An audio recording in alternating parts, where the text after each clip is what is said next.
I want to say something first. I do not appreciate not getting this budget till this afternoon and then having it so drastically changed, none of which we had any discussion of, or had we given those kind of directions ever, to take 56 teachers out, to eliminate insurance and retirement premiums, and then also to even say that the county commission has to decide on our raise, when almost $1 million, including benefits, was given to us to give that raise. I just was flabbergasted when I saw this, and then I realized that this budget represented a system that is seeking mediocrity. And I don't know how educators could have proposed such a thing that would literally destroy our system. Think of this.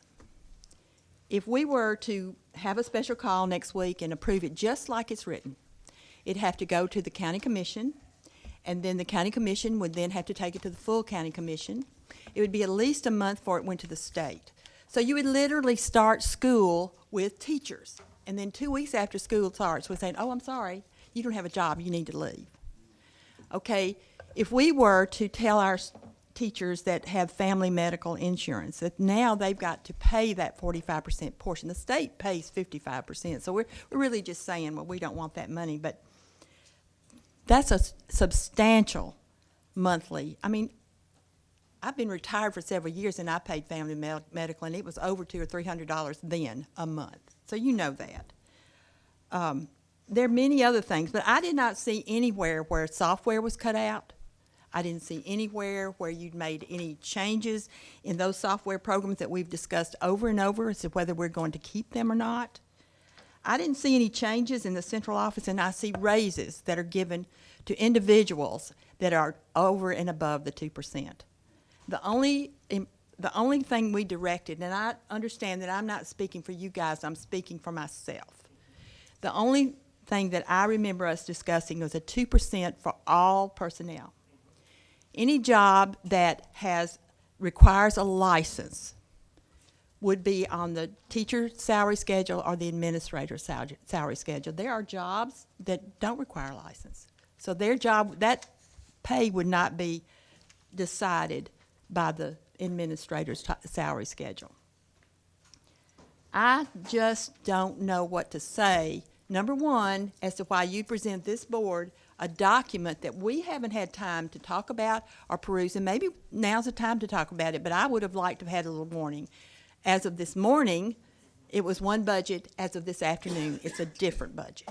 I started looking for things on it to try to find some of the things, and the things have been moved around.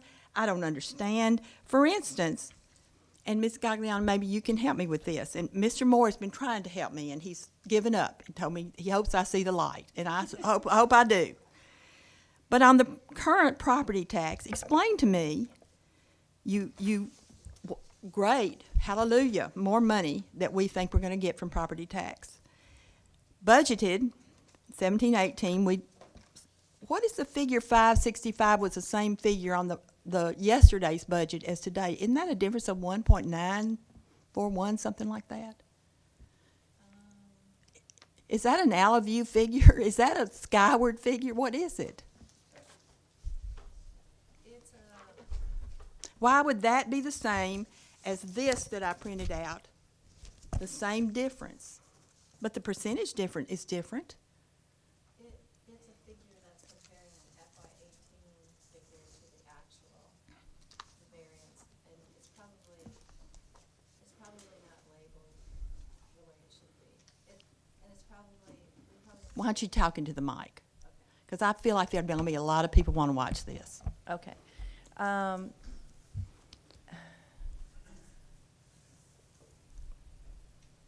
It's the difference, but it's, I know that figure,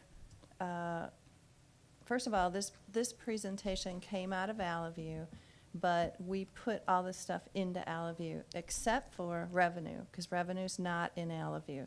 So this was a sheet that was outside of Allaview, And that number, the proposed budget for current property tax was altered. Of course, the FY18 budget was not, because that's what it was. And the difference, went with the first number we had in there. So this one was manually tweaked, and that number was not. Okay, well, let me show corrected. you another one. Okay, Go to 71,100, 116 teachers. okay, Big change there. yes. Okay, but look at the very same thing, the same increase, decrease as yesterday's budget. Same thing. Wouldn't that change? The percentage changed. Yeah, I think that column was not updated. So I didn't have time seeing the budget at 1 o'clock and answering the phone Right. to go through this and see where there are other errors. Okay, so that concerns me. That concerns me that that we're maybe going to be the mediocre public schools of Murray County. If we were to go with this, I can't imagine. And I'll stop talking. I know it's not the Betty Kinzer show, but I do feel very passionate about our schools. I feel very passionate about our kids, that they would suffer from the lack of teachers and huge class sizes and that sort of thing. So if we got to make some huge cut, and we can look at software, we can look at some maybe personnel in the central office, we can look at all kinds of things. The law doesn't require us to have buses, but do I want to get rid of buses? No. But let me tell you something, that's a pretty big expensive item. If it comes to choose between buses and kids, it's going to be kids every time. So that's where I am. Anybody else have anything? Mr. Penninger. I'm going to have to respond to Miss Betty first and respond with saying I agree wholeheartedly. I can't see cutting 56 teachers. I can't see how the county commission can say they have to okay our raises. We say all our people, all our employees, every one should get a 2% raise. That's less than the county's raising their own employees. Now, the county commissioners may think that our teachers aren't as good as their own county employees. I happen to think they are, and probably should deserve more than a 2%, but we can't give them. We shouldn't cut teachers. We should give them the 2% raise. And I fully understand the county commissioners have a very difficult job, very difficult. So do we. And our job is to educate our children. And if we have to send a budget back to the commission that the commission doesn't like, with the chance that they're going to refuse it, so be it. Teachers' benefits. And I've talked about teachers' benefits for a long time. They're great benefits. Part of the reason we keep great teachers and have teachers transfer in here is because of the benefits. Not so much to what they're getting on their paycheck every 2 weeks or every month, but the benefits. So I can't see cutting benefits either. Now, if you want to talk down the road a few years of doing something with the retirement insurance, as far as paying insurance after somebody retires, and not taking anything away from anybody, but saying after a certain year, 5 years from now or whatever, if you start, we're not going to pay it, whatever we decide or you come up with. But we don't need to be cutting anything now. I said it before, I'll say it again. Make the budget that you think we need to educate our children and send it to the commission and tell them, thank you, we've sweated over this, here's the budget, your turn to sweat. Mr. Moore? Thank you. Ms. Gagliano, and I know since people make a question, I want to go back to kind of what Ms. Kinzer was talking about on the sheet. If you could walk through this with me. On the first budget sheet, I just want to make sure I'm understanding how this is laid out. Yeah, with the blue, yes. And we'll just pick the top one. It really, any of them don't matter. So the first column there is going to be what's proposed as of this budget right now we're talking about, correct? Okay. The next two columns are going to reference fiscal year 17-18, which is last year, which is what we budgeted last year, a year ago. And then the next column itself is going to be the variance from whether up or down what we actually spent, Right. correct? So technically speaking, just so everybody understands, and we were talking about this as well, if I were to change that, it's 21 million on the current property tax right now. If I were to change that to 121 million, it's not going to alter the columns 2 or 3 at all, correct? Because it's a completely different year. It's right. It's comparing different things, Okay. and actually, I'm So those shouldn't reference, they really should be like a divider between those columns. They're Yes. kind of 2 separate things. because it leads because of the order. It leads you to believe that that's the difference between those two. Okay. And it's not. So columns 2, 3, and 4 are not at all related to that first one. Right. It should, but it won't because of the way that first column is unrelated. Okay, I just want to understand that's what we're looking at. So again, no matter what we change this budget a year to in column 1, it's not going to reflect in any way on columns 2, 3, or 4. Those should be, and I think Ms. Kinzer does have a report that shows an incorrect percentage difference on one of them from earlier this week. It's a 0. Yeah. And there may be Okay. several of those. And it's kind of disappointing I would like to know why there are some of those, because that should be Yeah. basic math on that. Right. That was one of my questions on that. And- To what, oh, sorry, did you? No, want- I was just gonna say, and this, it's a process of, we did the work as administrators, and then we communicated to Allaview, and they put it in their system, and then this was printed out, and Okay. so there were more hands in it than normal. And this is a new document for all of us It's a to be new working with? document Okay. for me too, and I apologize, it's, we just Okay. kinda, I usually would go over it more thoroughly. I mean, we went through it thoroughly to build it, and this was like, I don't know, was it 10:30 at night we were doing this? And you just, Okay, so if I could go ahead, one more thing, and I know, and if I could echo that too, it's a little disappointing to get this a little bit late. I really would have liked to have had some more time, other than this afternoon, to be able to look at the document and go over it in some detail, so I'd echo that as well. I will say that, although I don't know if I haven't had much time to look at this other than glance at it, I'm satisfied with what was, as far as how this was brought back. I asked specifically, and again, I know not every board member asked this, I asked specifically to have central office come up with a budget and bring it back to us, not for you to poll me and ask me what my specific wants were, because that's not what I'm looking for here. I wanted a document that was what you guys felt were the best, as Mr. Penning said, to run the system and educate it properly. Now, we could obviously have some disagreement here as board members on whether that is what we got, but that I will say that I'm happy that you brought a document, and I don't recall you bugging me, asking me for specifics on how to move any of these, and I appreciate that, because that's not what I wanted to do. I felt like here is where we as board members will be putting that input in. If we don't like where something was moved, we can definitely let you know and adjust accordingly. So I've got some other things, but I'll yield the floor and let someone else talk about those. I don't know what to say, except that last time we talked about the raises that the county commission has given their employees over time. And so I did a little research, and just an FYI, the county has given last year 4%, this year 2.5, then a 4, a 4, a 3, a 3, and a 0 in the last 5 years. A total of 16.5%. We gave, over those 5 years, 10%. Governor Haslam thinks we should have given 14%. That's what he supposedly allocated.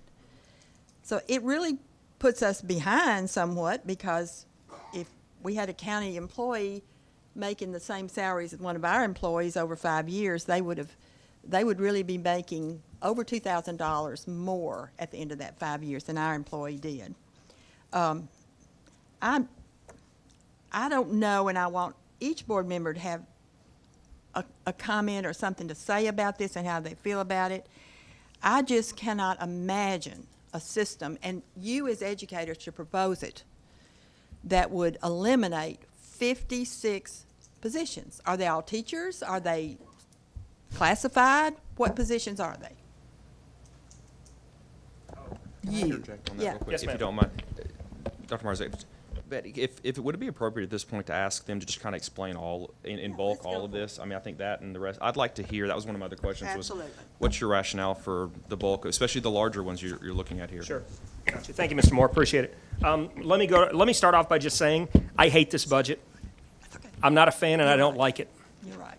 We have poured probably 2.5 to 3 weeks into trying to get this down to the minute details. And the amount that we've had to cut is exactly what I talked about a month and a half ago. It's not moving us forward, it's moving us backwards.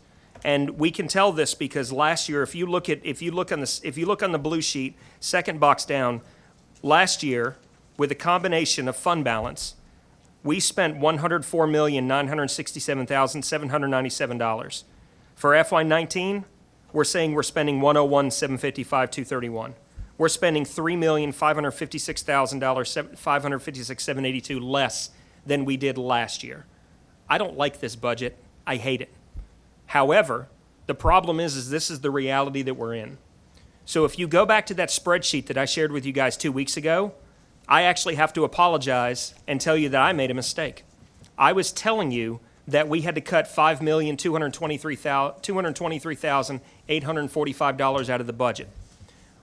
Once we dug into this and started getting into the weeds, I didn't realize that Ms. Gagliano had already budgeted the increased tax revenue from the county into the number that's giving you of $101,755,231. So I had to take that $2,931,351 added onto the $522,845, which means we actually had to cut out of the budget over $8,155,000, not $5,223,000. So that gives us, with this sheet that you have, which is the last one in the bucket, our starting list was at 108,524,579, and we had to cut out of our budget to get down to the 101,755,231. That's a lot of money with not many big bucket places to go to that garner a lot of revenue, if you will. And we had to make some really tough decisions in the room. Some decisions that I'm not proud that we had to make because Mr. Moore is exactly right. It moves us backward as a district. We've cut software, we've cut programs, we've cut people, not only in certified staff, but also in maintenance staff, in technology staff, and in instructional staff from central office. We've cut those positions as well. And I don't want to do that. Our teachers work in this district because they love Murray County and they love what they're doing for kids. For us to have to cut 45 positions because we've already frozen 11, for us to cut 45 additional positions is not a budget that I think really works to move us forward. However, it's the position that we're in. And I told somebody today, I hope by a miracle, by the grace of God, people show up at the county commission meeting on July 19th and advocate for more funding. We get it and we can back this stuff out. But where we sit right now, we don't have the money to do that. So if you'll indulge me, I'll work one at a time through this to determine how we got to that 101,755,231 number, and we'll go line by line, inch by inch, to show you our rationale about how we got there. So the first thing that we moved out of the budget that was originally in there with the $115 million that we originally sent to the county commission was $836,000 for RTI positions.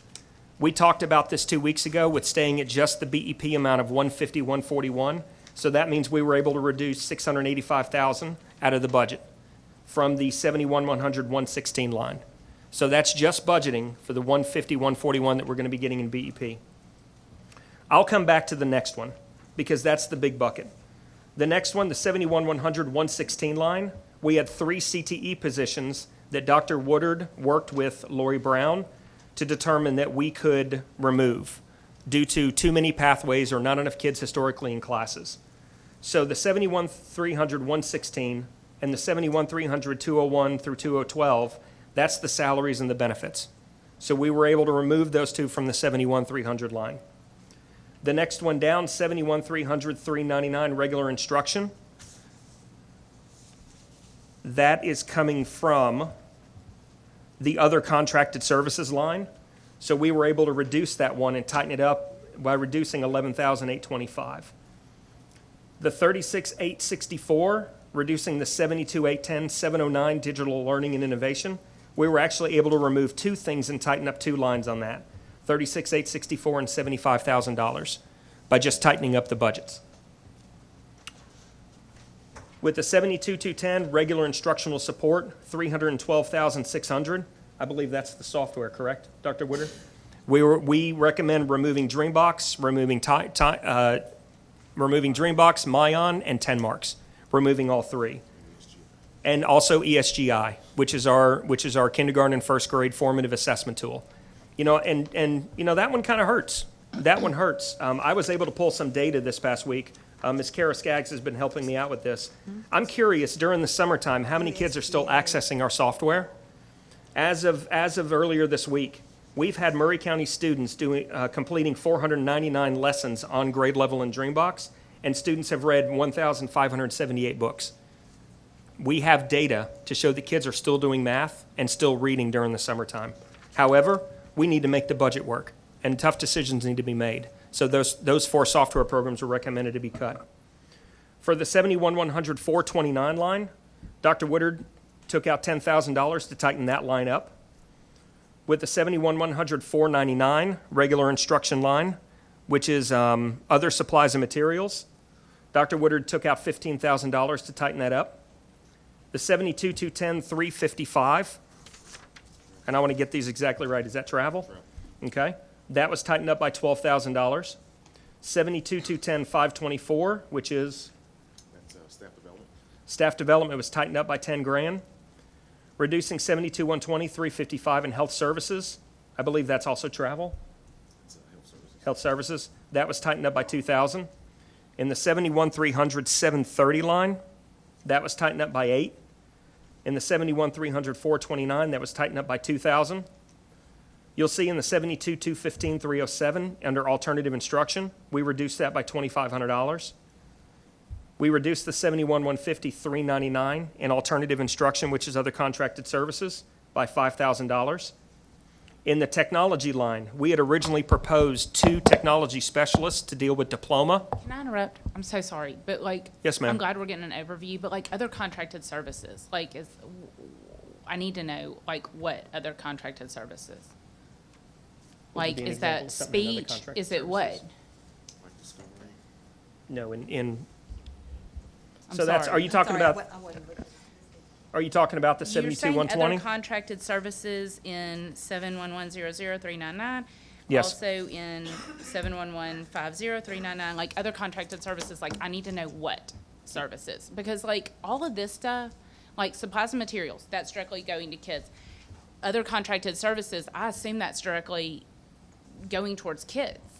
But like I need to know what these are. Because like speech and things like that. Go ahead. Contracted services would be contracts that we have, such as Discovery, Mayan, Dreambox, those kinds of things. I think what we're talking about is the 499. If you look at 71,100 499, that's other supplies. Other supplies, that's what that is. That's supply money. So wait, is the 399 a typo? Which No, one are you talking about? 71,100 499, 15,000. Which We number are haven't you even talking talked about? about that one. We got past that. Well, Okay. I am going, but that was supplies and materials. Like, I know what supplies and materials are, but other contracted services could mean anything, and I need to know which ones we're talking about. Like, this is, Yes, and this others. is, Okay. I want this overview, I do, but the way y'all 72,120. roll typically is to be so vague that we really don't have any answers, but it sounds pretty good. So, like, I need to know specifics.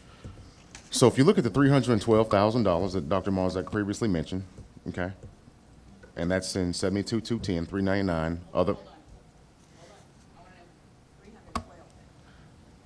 Let me find it.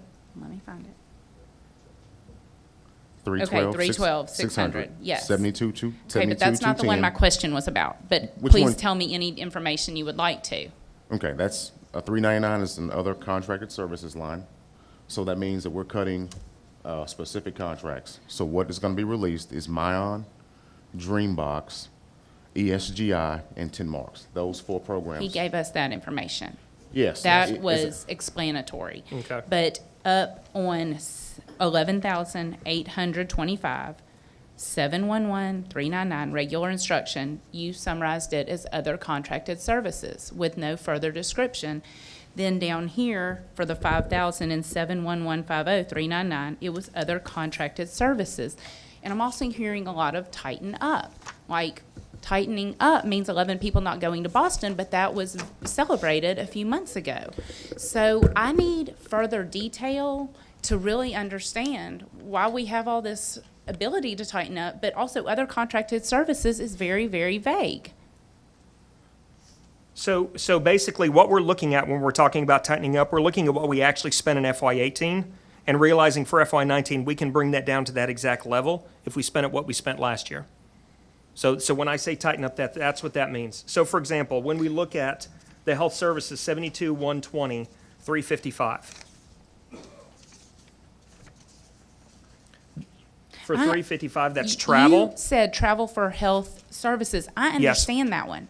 You gave a description. I know what travel is, and I know who health services are, so I can like put those pieces together. Okay. But when you were generally saying other contracted services and moving on, that is what I want to know, because you've said that phrase on two, one for $11,825 and one for $5,000. But I want to know what services, like, are these directly services for kids? Like, as a healthcare provider, I can find free CME. So yes, I think to cut out $2,000 for that, that can make sense. But that's not taking something directly from the children. Is CME good? Yes, but you can get it for free. But when you start talking about things that are directly related to kids, and that's what I want to know. When you use the phrase other contracted services, I would need some further description, please. Because that was the phrase that you gave for the 11,825 and also the 5,000 for 71150-399. So if you want me to, I can go into Allaview and show what we've spent in the current year in the 71,100, 399 other contracted services line. But basically what we're doing is these are contracts with software programs or with companies that go into that line because that's where they're supposed to be funded. So we're looking at what we spent in FY18 and realizing we can draw that number down for FY19 because we didn't spend that much last year, and so we can tighten that line up and make it tighter. It's the best way I can put it. I have been conditioned to need to know specifics from you because when you were vague, I've learned not to trust it. Okay. So this does make me a wee bit nervous because you are being so vague, and that is where you operate really well. We developed this budget as a department. I didn't sit down and develop this by myself. We bounced ideas off one another, all 1, 2, 3, 4, 5, all 5 of us sat in a room for over 2.5 weeks working on this. Dr. Marzak, you were out of town for a week within that time frame. I was, yeah. And this team worked on some things, and then when I came back, we all worked on it together. Okay. Okay, yes, ma'am. Oh, I'm sorry. Can you explain the 11,825? It says regular instruction. That's What your line. is You wanna talk regular? about it? What instruction is that? That is regular instruction, Ms. Morency. I can't remember what that specific item was that we cut out of the budget. I really don't. I cannot remember, honestly. Okay. And the 5,000, the alternative instruction? 71,150, 399.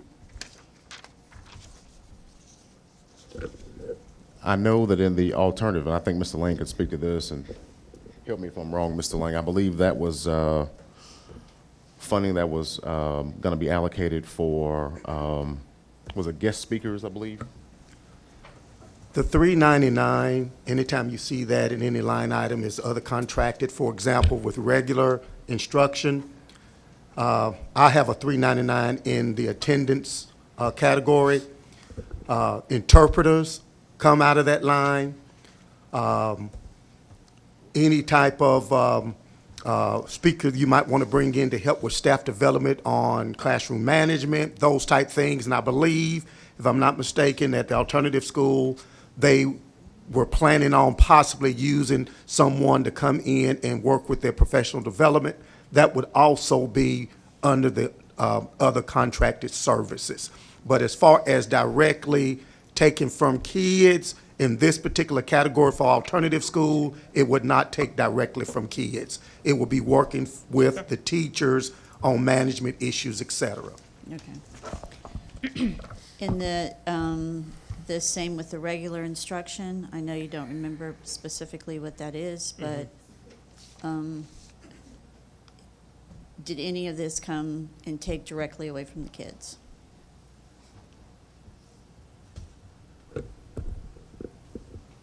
I would say no, not directly from anything that would impact the classroom significantly. I think where we have the biggest losses in the 312, the item that's 312-600, when we're cutting those programs. And that's where we had to really make the hard decisions. That was the biggest impact. That was tough. That's 4 programs. That was tough. That's where I see the biggest impact, just to be honest.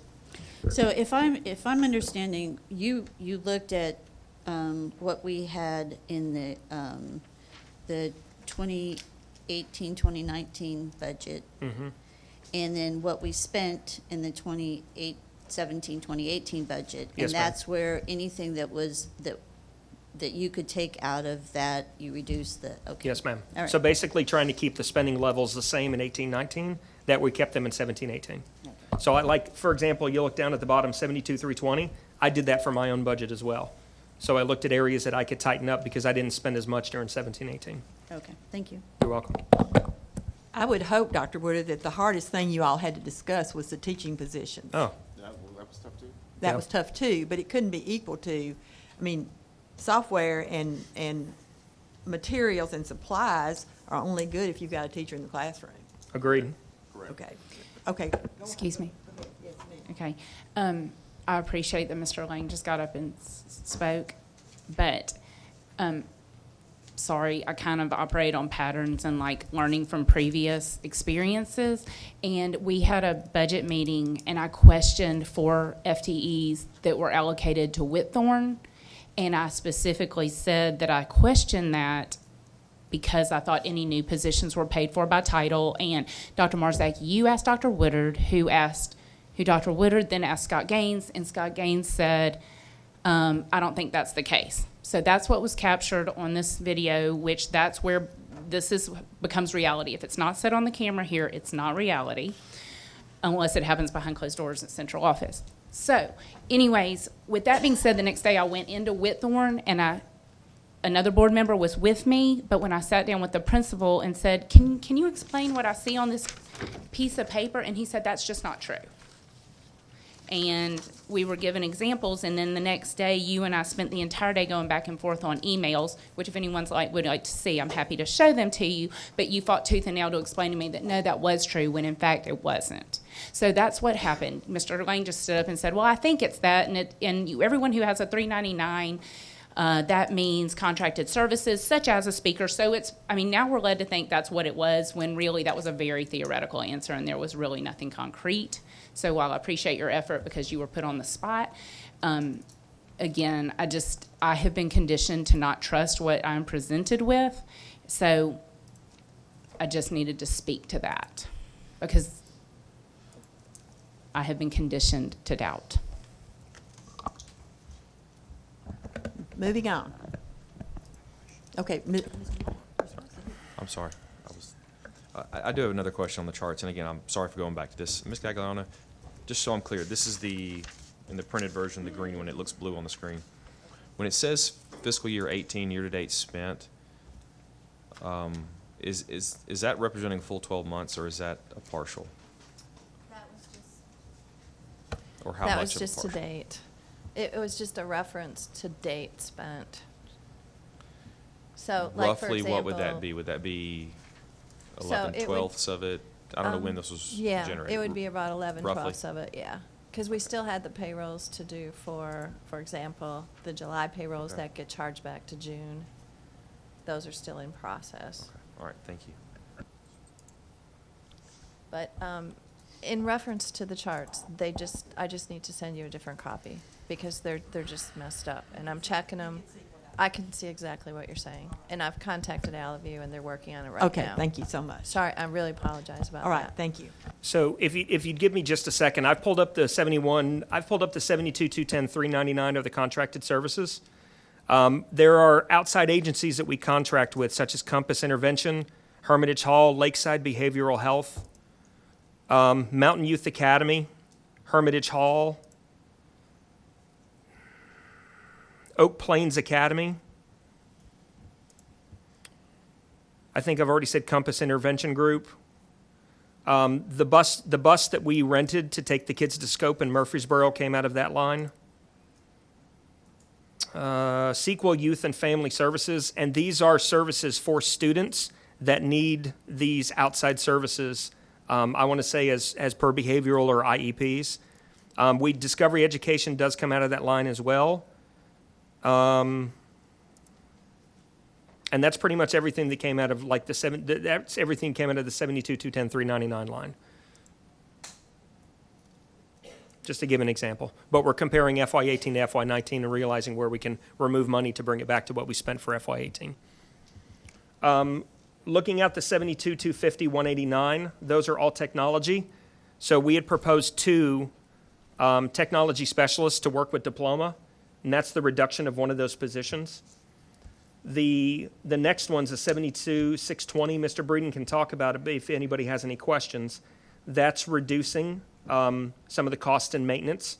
That can be a little bit tighter based FY19 to FY18. The same is true with 72, 710, 207 transportation, reducing that by $50,000. In my line, looking at FY19 to FY18, the 72, 320, 348 line, and I'll give you these exactly.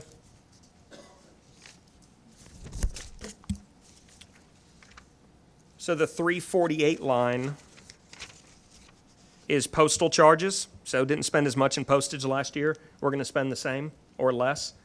The 355 is for travel, so I reduced that by $3,000. And then the 524 line is in-services staff development. I reduced that by $1,000 too. The 82, 330, 620, what we had originally put into the budget was over, according to the previous budget documents, was $800,000 for diploma. So we removed that back down to $300,000. So that removed, I actually think we had $600,000 in there. Sorry, my mistake. So that put us down to the $300,000. We're going to go back to that next one because that's a big bucket. Removing the sick day retirement payout, going back to something that I talked about 3 months ago. We're one of the last systems in the state to pay out for sick day retirement, in addition to retirees getting service credits with the state for their unused sick leave.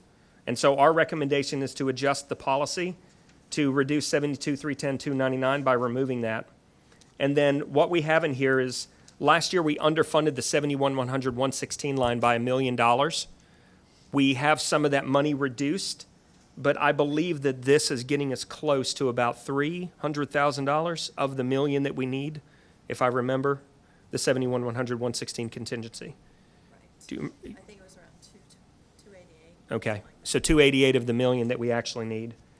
And then also increasing the 71, 100, 185 line, which would be the educational incentive line. And I believe isn't that stipends for the coaches? Which one? The last one, the 8,000? 8,000 was peer reviewers. Peer reviewers, that's right. So that's revenue that we're getting from the state. So we're adding that as an expense, so it comes out as a zero wash. So, So I can talk yeah, about please go ahead.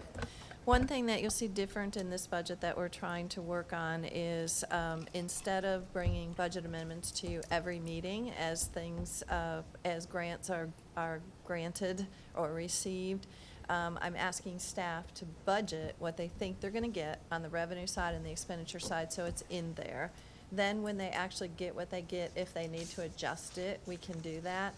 But it'll be accounted for upfront, so you won't be adding to the budget all the time, every time something comes in during the year. So that'll be a little different. So the next 3 big buckets that we went to or actually the next two big buckets, because I've already talked about the other two, were conversations that we had around the table when we still had large pots of numbers to bring down from the 108 million down to the 101 million. And that's where we got to the benefits, and that's where we got to the staffing. So we've already, like I said before, we've already frozen the 11 positions. So in order to make our budget match the 101, 755, 231, we figured in an additional 45 positions, certified positions. We currently fund about 168 positions beyond the BEP. So this would remove 45 of those positions, or 56 total of those positions, including the 11, which gave us $3,640,004. And then the last thing we had to go to when we still had to remove about $1.2 million from the budget, or about $1.1 million from the budget, was looking at the family 45% paid plan. We still need a large bucket to go to. We didn't want to continue to go back to certified staff. So that was the thing that we looked at, a possibility of discontinuing. And it pains me to do any of these things because we're moving backwards as a system. And I don't want to do them, but we don't have a choice. We have no revenue. I want to speak to a couple of things. Yes, ma'am. It may not seem like a lot of money, but if you're going to do away with the retirement pay plan, you might as well put that same amount of money into substitute teachers, and it costs more. The reason that was long time ago negotiated is because we were trying to cut down on how many days teachers would take. $50 is a lot cheaper than a substitute. Now that we're paying parallel, it's a lot of difference there. So that's a benefit that I looked at as a savings account. If I had an illness that would cause me to be out for several weeks, I would be able to still have pay because I could use my sick days for that, for my pay. But when I retired, I had a pretty good bucket of sick days because I didn't want to be out of school, not particularly because of the $50 a day, but simply because a substitute is not always the best thing in a classroom. But it is a benefit that I guarantee you that any teacher that's been around any length of time is very aware of and appreciates. Yeah. Yes, And ma'am. there's a max on that you can get. Didn't used to be, but there is a max. I think 200 days is all you could get. I know that sounds like nickel and dime when you're looking at these other things. And I find it just unacceptable, though, that we would be talking about 56 teaching positions. I don't even know how you would do that. How you would start school and then 2 weeks later have to start, and you'd be cutting programs out. You'd probably have to cut AP classes out. You'd probably have to, CTE may have to go too, all of it. I don't know how you would do that wouldn't suffer so much. So I understand that you have a problem here, but I'm certainly think you want us to say, well, we're willing to go to the commission to ask them for more money, and we've always been willing to do that. But we've got to recognize the fact that they're in a bind as well. I do resent that you have said the commission is the only one that can decide that our employees can have a 2% raise. That is not right. We said from the you says here, cost of the 2% to be funded by the county. All of this will be funded by the county. So the 2% is just part of our budget. It's not, we're not going to go to them and say, can we please have a 2% raise? It'd be part of the budget. It's part of the budget agreement. I don't know. I hope everybody will speak to this, and I see your light. And Ms. Morency, I can't see your light, so I'm not trying to not get you to speak. So if I don't call on you, it's because. And Mr. Moore's in charge of showing me the light. Somebody needs to. Okay, Mr. Pennings. Well, I have a couple of questions. Yes, sir. By cutting all those teachers' positions, how much is it going to increase the class size, if any? And then I'd just like to make a statement that I can't see cutting programs if our students are using them and learning them. I can cut anything that you want to cut as long as it doesn't impact our students. And to go back and go backwards from the little ground we have gained in the last few years, to go backwards Yes, sir. is ridiculous. I had a doctor's appointment today, and I won't tell you my doctor's name, but him and I were sitting there talking, and he said, well, Murray County has a problem and has had for years with burying their head in the sand. And I'm sorry to say I agree with them. Because I've had county commissioners that retired years and years ago, said taxes should have been raised 10 years before they were raised, and we wouldn't be in this fix. The maintenance on the building should have been taken care of for years and years, and part of that's the school board's fault, which I was part of, and I'll take my share of the blame for that. But part of it was the county commission. We have to move forward. We cannot stand still. If you stand still, you are moving backwards, period. And our students and the people in Murray County deserve better. Oh, okay. Mr. Moore. Yeah, Ms. Kinzer, if you wouldn't mind, the reason why that sits up there, so when we had our meeting 2 weeks ago, my takeaway from the meeting was put the 2% in the budget and ask the county commission to fund it. So that's where we came up with the number of 101,755, 231. Over the number 100,368, 583 is the 2% figured into the budget I think I already. specifically said, don't just stick it in as an afterthought. It needs to be in the budget as important as anything else. Yes. Did I say something to that effect? Yes. And it is, and it No, is. it's singled out. Well, as something. it's over there just as a note to show how much the 2% costs. If you cut 56 teachers, though, it's going to cost a lot less, isn't it?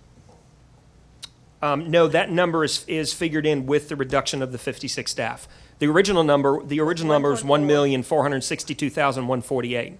That's the number minus the staff, 1,386,648. So the number is actually less. Mr. Moore. I'm gonna turn my light back on. Anyone else? Yeah, I'll go one more time, Miss Betty. Any ideas as educators, and as some of you have been around here for a while, you changed the health plan and all this and lay off 56 teachers. How many teachers are you going to have to replace? Because I see them leaving here in droves. It's my personal opinion. Yeah, agreed. Mr. Moore. Mr. Moore. Thank you. To be fair on this, I mean, I just, again, this is a work session, and I think there's some, we asked central office to come back with it and meet a number. I get that we may not like how he met the number or how the central office came up with the number, and that's a completely valid thing for us to discuss, but in that regard, he brought us what we asked him to do. And I think we all, if we're being realistic, knew that this was going to be ugly any way you slice it. I mean, again, you look at the numbers, we spent more than this last year. We already knew we're struggling in some areas. I see things that we're cutting that we're already struggling in, that there's no way that's going to be moving the system forward if we're cutting them. Again, I can't begrudge anybody for their own opinions on specific things or what's wrong, and we're going to have to get into that. But this is, I mean, this is reality. If we're asking to cut that much money out of it, that's where we're at. We could easily take one or two of these out, and we're going to start squeezing somewhere else. And one of the things I have a problem with, when we start talking about asking staff what affects the kids, I can guarantee you, you could have a staff member go to each one of these line items, and somebody's missing something. They're going to sit here and argue that really impacts the children they're dealing with in their area or their department. I mean, you could almost see that for almost everything here. I know some are a little harder to look at. I mean, you look at the maintenance things. We could kind of say, oh, that's just maintenance, but that's also how we got to where we were, where we're behind on spending money on maintenance. I'm not making excuses for what we're doing. I think we all have to realize this is going to be tough to do. What we've asked staff to do, what we're going to have to continue to do, if we're going to meet what the county commission has said we need to spend, is going to be tough. Yeah, so we could, Ms. Kinzer, if we don't cut the staff positions and we don't change the plans, I'm not saying we should, Yeah.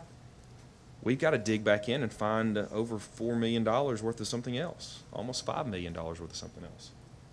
And we're going to have the same, I mean, I'm just saying, this is not easy. Right. And it's ugly and it hurts, because these are cuts that are going to hurt in some of these. So I just want to, we're all gonna have to remember that as we look at these things. I don't like any of it. Mr. Beaver? Thank you, ma'am. Okay, I know here, a couple of weeks ago, one of the subjects came up about reduction. And, you know, I think we asked central office to do a student-to-teacher ratio. And we haven't heard anything back. Did we get it? Well, I haven't seen anything. And so, you know, I thought we were gonna do that before we even considered any layoffs. And so, you know, okay, go ahead, Dr. Wood. I don't want to cut you off, Mr. Beaver. Go ahead. No, I'm through, go ahead, right now. If you all remember correctly, that was the sheet that I gave you all at the last meeting that we had. We discussed that 2 weeks ago. We looked at the, yes, Ms. Kinzer has a copy of that. That was the right sizing document. Where we looked at the schools, where we looked at the teacher to pupil ratios, and we also looked at where we could potentially be overstaffed if we turn the dial on the teacher to pupil ratios. And so I provided that information in that document. And we have a pretty clear idea of where we can, to be honest, trim some of the fat. I'm just going to be honest with you. We have some schools that are way overstaffed, and they've been overstaffed for years, and now it's time to make these hard decisions. We have some tough decisions to make. And so if we have to remove some of these teaching positions, my job was just to provide for this board where those areas of excess were, and I did that through that document, so it's there. More specifically, I think that we'd have to look at our middle school and high schools. Right now, as it stands, our elementary schools are already staffed at 20-to-1 or 25-to-1 as is. They're already staffed that way. However, in our middle schools, we're not staffed that way. So that's where you have a little more room to make some adjustments in staff if you have to remove staff. It's looking at your middle schools and high schools. Okay, but I think that at that time, you went to a couple of schools and said, hey, y'all gonna have to lose 15 teachers. Y'all gonna have to lose several teachers. All right, but, you know, was this here, was it based on a school-by-school amount? Yes, we did. We started the process a couple of months ago, and we started looking at schools through our master schedule review, looking at seat capacities, looking at ratios, and we kind of started figuring out early on, back in May, that we could see where there was some room in terms of capacity for some schools to potentially give up positions if those positions were needed. Also, during the hiring freeze process, we looked at some positions and vacancies as well. So with the hiring freeze process, 11 positions were eliminated as well, which was a savings of about $479,000. And that's just salaries, not including what it would cost for the benefits. I'm not sure what it was with the benefits, but that was a savings as well. But that is where we would start. You're probably wondering, where do we start with this? It will be difficult. It's going to be extremely difficult. I'll let Dr. Marzek share some of it, but you want to talk about the state law, 49-5? Yeah, so 49.5511, Section B1 is a reduction in force policy, if you will. So when you have declining student enrollments or you don't have enough money to make payroll and you have to implement a reduction in force policy, the state of Tennessee says the first thing you have to do is look at a teacher's level of effectiveness. So what we have to do, and we've already contacted Jake Wolliver. Jake is going to be involved in the process if the board decides to go this route, where we'll start to look at across our secondary middle school and high schools on our level of effectiveness, looking at certifications, looking at multiple factors to determine which teachers could potentially, I guess for lack of a better word, be furloughed or laid off. Okay, I guess that's for Dr. Woodard. On this document here was staff ratio, staffing ratio to the students and teachers. Where'd this formula come from?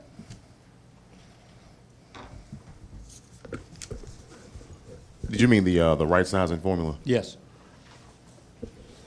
Okay, let me pull this up real quick. Okay, what we did was we looked at at first we just looked at teacher versus pupil ratios. No. Where did this formula here come from? looking at teacher-pupil ratios, which gave us a baseline. And then what we did is we added in special ed, and then we looked at the ELL. And so we considered the special ed and the ELL in addition to what the current teacher-pupil ratios were. So we looked at the teacher-pupil ratios to give us an idea of how many teachers should be in each school. So basically, we took the number of teachers divided by the number of students there, and that gave us a number of teachers that would be allotted to a school. From there, then we added the SPED allotment, and then we added the ELL allotment to that, where we turned the dial on the ratios, okay? So if a school was at 15 to 1 and we moved them to 22 to 1, that would change what the allotment of teachers would be. And then, of course, we went back and still added the SPED and then added the ELL so that you get a total number of teachers with the right sizing plan. And so we can compare that to the very first page, which has the current numbers. So if you look at the first page of that document, it has the current numbers. So you can compare what right sizing would be compared to what schools currently have as we speak right now. The first page shows you how many teachers schools have in their current master schedule at this time as we speak. And if you look at the second page, the right sizing will show you where you can remove some positions so that you can make some adjustments if you had to cut positions. When you discuss right sizing with us as well, did you take into account that CTE classes have a maximum size that's much smaller than a regular classroom size, AP Yes. classes as well? So, you know, it kind of skews it. It's not apples to apples. CTE sits in the 71,300 line, not the 71,100 line. It's in a different Well, line. you gave us the CTE averages for average? CTE classes. Yes, ma'am. Yes, yeah. But what we're talking about in this one, the 71, that's strictly out of the 71,100, 116 line. We've already removed 3 positions from the 71,300 line in CTE. And our numbers don't increase. I'm strictly talking about right sizing when you were looking at programs. The general And how- instruction. if- Yes, ma'am. If a school has AP classes, career and technical being our number one, our key, this would essentially eliminate AP classes, CTE class. You would have to, if you don't want to affect the general population, you'd have to look at those kind of programs. And once again, we're talking about mediocrity.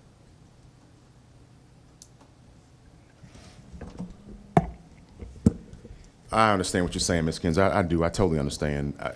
What this does, and this answers Mr. Penning's question about what this does to class sizes. When you turn the dial and you increase the ratios, it's going to increase class sizes. What we have to determine is where we want those class sizes to be. Most districts use a formula of like 30 to 1 or something along those lines, and then that drives the teacher allotment. That's how many teachers you run your master schedule on based upon where they want class sizes to be. As I mentioned in our last meeting, we don't have a standard allotment. I'll just use Metro Nashville. The standard allotment for them was, I think, 22 to 1. I'm sorry, 22.5 to 1. Okay, and that's what drives it. That determines the number of teachers you're going to get based on that formula. You take your enrollment divided by 22.1. That's how many teaching positions you're going to get, and principals will build their master schedule based on that number. What that looked like for me at Mayport High School as a principal was my enrollment was very similar to Spring Hill High School, and I ran my master schedule on about 46 teaching positions, compared to a Spring Hill now that has about 72 teaching positions. And I still had AP, I still had honors, I still had several CTE programs, not as many pathways as some of the high schools have. So I had fewer CTE pathways, we had fewer options, but we still had all the quality programs. So what I'm saying is that we can still have great schools and still have quality programs in our schools. It's just we're going to have more kids in some of the classrooms. It will not be optimal sizes. Now, my pushback and rebuttal, respectfully, for all this is that we've had sweet spot classes here in this district and still had low academic achievement. And that's something that I'm concerned about. We've had, you look at that sheet, you can see really low classroom ratios, but yet we're not knocking it out of the ballpark with academic achievement. And so some things have to change. I'm not saying that test scores are going to be any better with larger sizes, so I know you're going there. So I get what you're saying. I know you're going there. You're right. But I am saying that due to the budget, we may have to increase our class sizes so that we squeeze things down enough to remove some positions so that we recoup some of the revenue. It is something that we hate. I promise you we hate this decision. We do. but I don't know where else we can get the revenue that we need in order to make these tough decisions. And again, my job in all this was to prepare the data for you so that you could see where to find the revenue in this. Ms. Powers? Okay, sorry. I have a couple questions, and so they're in two different realms, so please bear with me, but, are there any position reductions in central office? Yes, oh, sorry.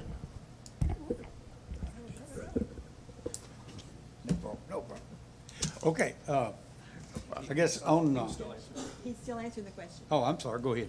I'm sorry. Yes, ma'am, there are some reductions in central office, particularly in my department. One of the positions that we eliminated was the director of programs, which was a savings of about $117,000, and that's salary and benefits. And I'll be honest with you, in the instruction department, for the size that we are of this district, compared to a district like a Dixon County or Robertson County, you know, I'm running the instruction department with 2 employees. I have 2 employees. You know, I have a director of instruction and I have a coordinator of school improvement. I have 2 running instruction. And I think that we all know where we are and where we sit academically. And so anything that we have, of course, we need it. We do plan to move forward, though, with hiring a secondary supervisor. I'll make no bones about it. We have to have it. Looking at where we are academically, we want middle school to be one of our focuses this year. And we need a secondary supervisor. But we did cut the director of programs position out. And so, again, another tough decision. I would have loved to use that position for a college and career readiness coordinator in order to meet some of the new demands of the state with the EPSOs and to meet some of the college-ready benchmarks that the state is outlining. But again, we had to make some tough decisions, and that's one of the positions that we cut from my department. Okay, and so is that the only position from central office that's being reduced? There were other positions that were recommended, such as CTE needed a clerk and an assistant, and we told them we couldn't have the money to fund it. Athletic and Arts was looking for a resource in developing marketing personnel at a cost of about $60,000. We couldn't afford that. And we've also cut out one of the technology specialists that was being requested to fund and further diploma. Those are all requested positions. Who that's there, what warm body is being removed from central office? The director of programs. So there's a name associated with that person. There was, yes. Okay. And then now I know who that was. But so we're replacing the supervisor of secondary education? Yes. The one that said she was at Whitthorne once a week, but when I looked through the log, her name was in there twice all semester. Is this the one that was so effective that we're needing to replace?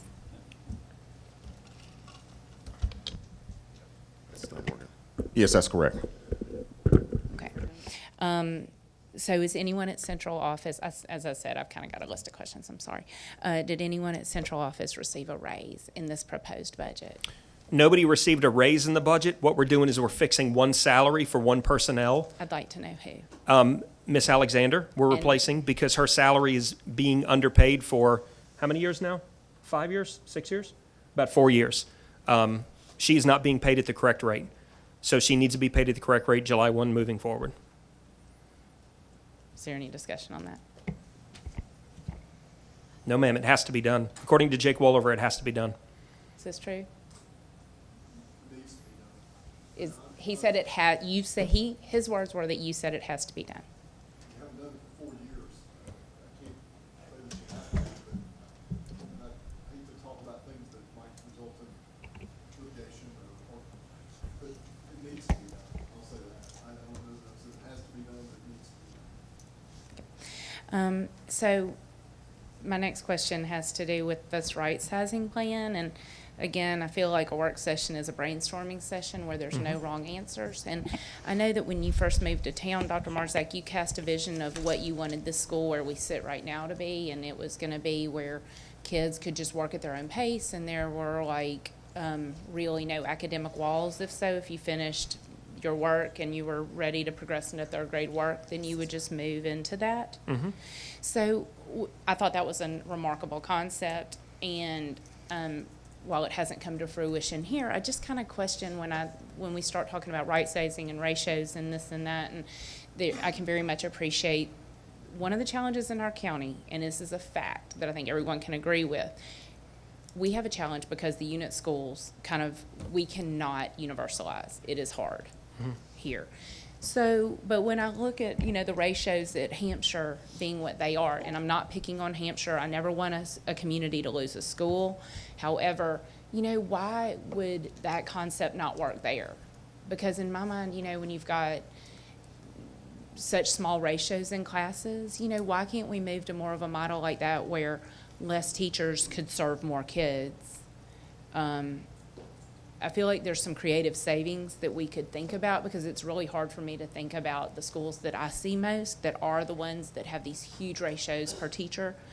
And then when I visit schools, and I think they're very nice, but when I see that they're graduating 20 kids and those kids are split up between, math and ELA and this and that, it's really hard. I never want a community to lose a school, but I do think there's some creativity that might not penalize our traditional high schools that are oftentimes the bigger ratios. I mean, it's just really hard for me when we start talking. When you look at numbers on a piece of paper, it makes, there's not enough to cut someone at Hampshire, but they're getting all this like reduced size attention, if you will, and then you've got these other schools that are really paying a huge price. So have we considered anything like that in the right sizing plan?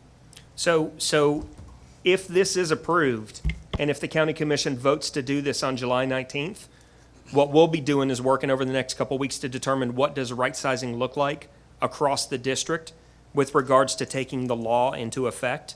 So we're looking at everything across the board at possible reductions. This isn't all going to happen at one place or two places. This is going to happen at every single building.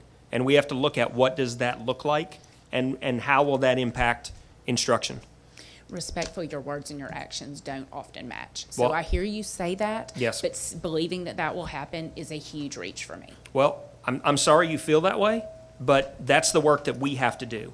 If you guys approve this budget as it is, and we're cutting $3,640,004 out of the 71,116 line, we have to do it. We don't have a choice.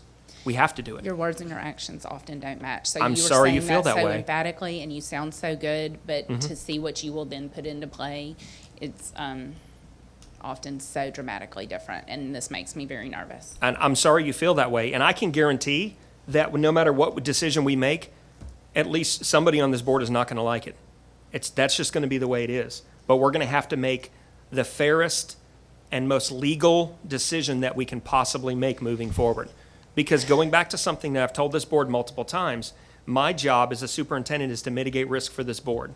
I cannot enter in knowing that we will engender a lawsuit. So that's one of the reasons why we're going to work with Mr. Wolliver on this. We're going to look at the letter of the law, and then we're going to try to make decisions, one, that hold kids at the best interest, but number two, follow the letter of the law. We'll have to do that.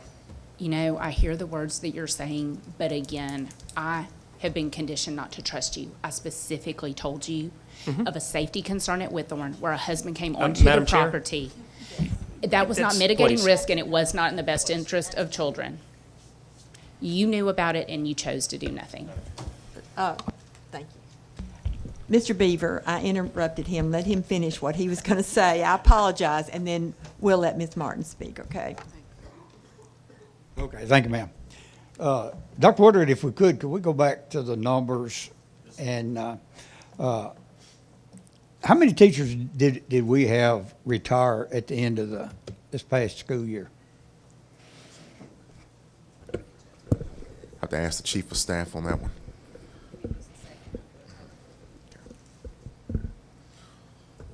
She's going to pull up a total. Okay, and how many did we have to leave the system at the end of the school year? And I would have to get those totals for you. I don't have that information available. Like 39, wasn't it? Right at 39 total, probably after everything afterwards, around 42. Okay, and did we? About did- 42 retirees. 42 retirees. Okay, and we had some teachers leave the system, correct? Yes. Whether it be by asked to leave or they chose to leave, Right, correct? Dead resignations and non-renewals, yes. And so, and we don't have, you can't get those numbers of how many we had to leave the I system? can, it'll take me a minute, but yes, I can get those. Okay, if you don't mind. And in the last month, how many new hires have we had? Again, I'll get that information for you. I don't have that readily available, but I can get that information. Okay. All right. Okay. Ms. Martin? Vice Chair, thank you. With you all's proposal, and with the conversation I've heard thus far, I had a couple things. With our academic challenges and our academic goals, of course, it definitely repulses me also to lose any teachers. Definitely don't think we need to do that. I do understand your position in trying to finagle these numbers and trying to figure out what we can do and make this work from various angles. That's not the angle that I want us to do, but I appreciate you assembling what you have given us. To Board Member Powers had mentioned the unit schools and our thought process around that. I wanted to say respectfully, I have said this since the day that I came and sat in this seat. We sitting in a school right now.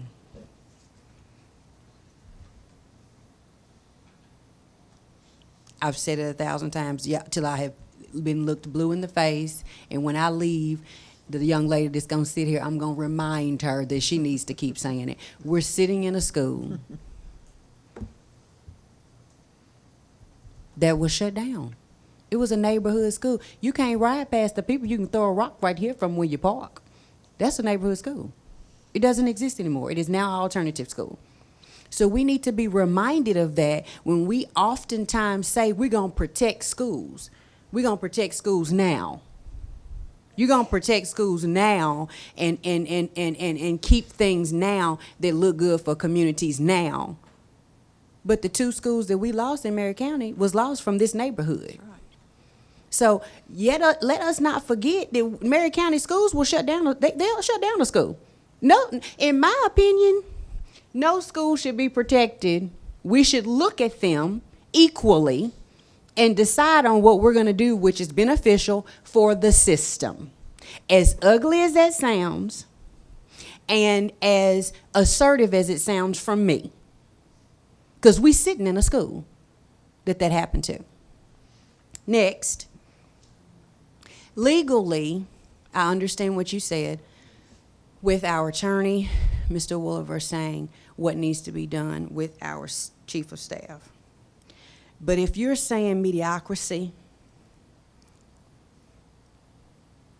is no longer an option, and we have had the issues that we have had with central office, no ma'am, do we deserve a raise there. No ma'am. I'm sorry. No ma'am. And that's all I have to say about that. Mr. Pennings, excuse me. And I hear what you're saying, that if we approve this budget and the county commission approves it, then you'll go back and then until then, we won't know actually how it impacts each individual school. That to me, like that is, and I'm not saying it's your fault, staff's fault, but to me that's saying, well, Mr. Pennings, you sign a 3-year contract and we'll talk about your wages later. I can't vote for something that I don't know what the total impact is going to have on our school system. And I know the reasons why, but that's not what you're asking the board to do. And I in good conscience cannot do that. Nor can I. But let me just say this. You use the term. Would you repeat it to me? Because, you know, I don't always remember everything. But how you would do the reduction of school. Because I think legally and board policy there are 3 criteria that you would use for reduction of staff. And that would be years of experience, certification, and tenure. The state of Tennessee by 49.5.511, section B1. I'm going to look it up. Yeah, please. I can read it to you if you want me to. I've got it. That's okay. I can. Okay. It states that whenever you lose, basically what the wording, actually, hold on. If you'd indulge me for just a second, I want to give you the exact terminology. I don't want to paraphrase it.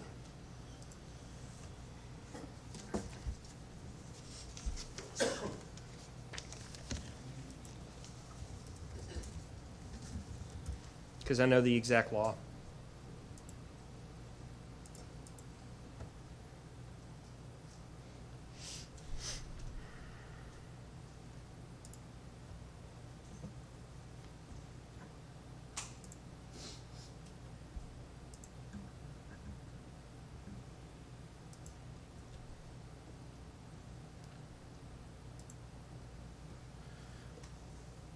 One of the words that's listed in the titles is position reduction.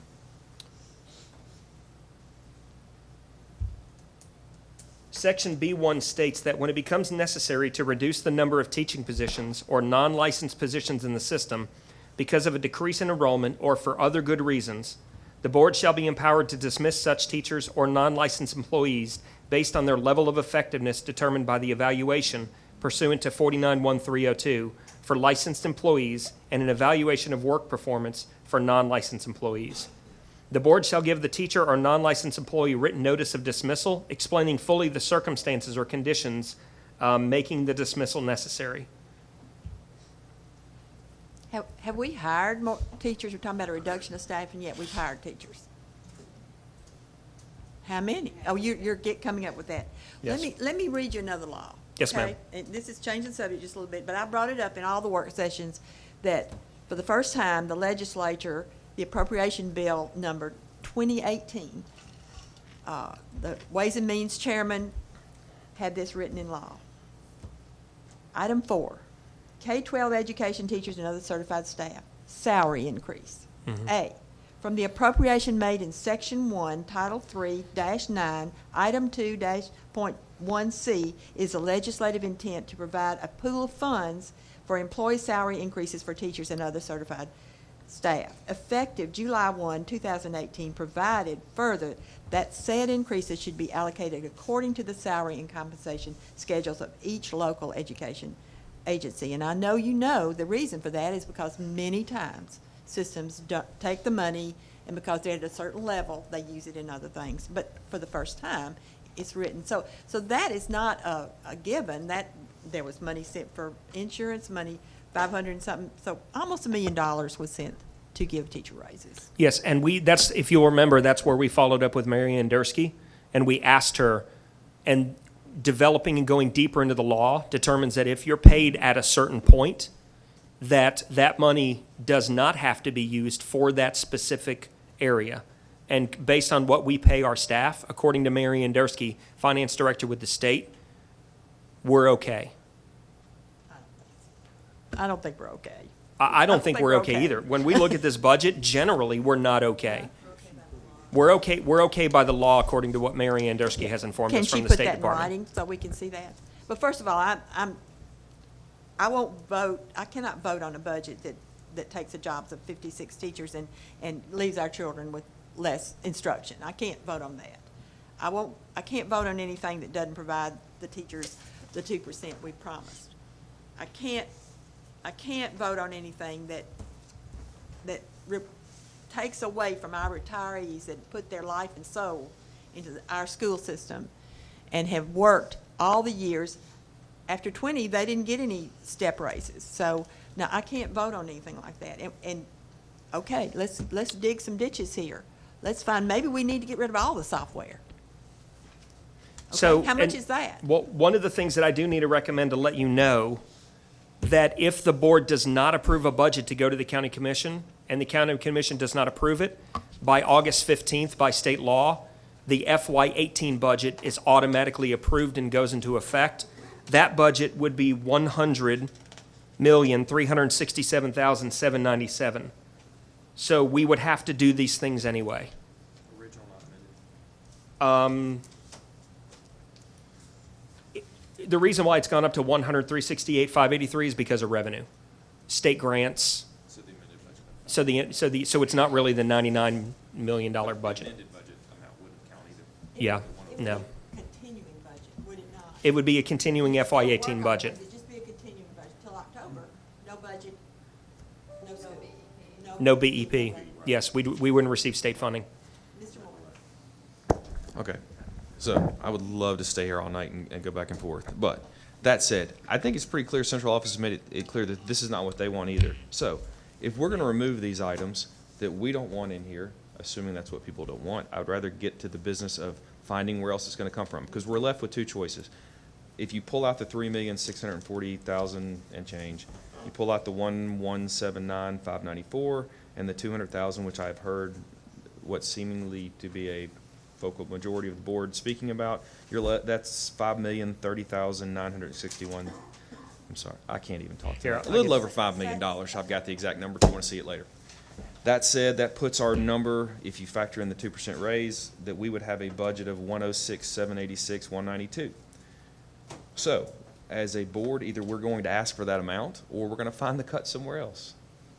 I would rather us as a board start talking about what direction we're going with that, if that's what we want to do, than to continue to try to go back and forth on, again, something the staff has already said they don't want to do either.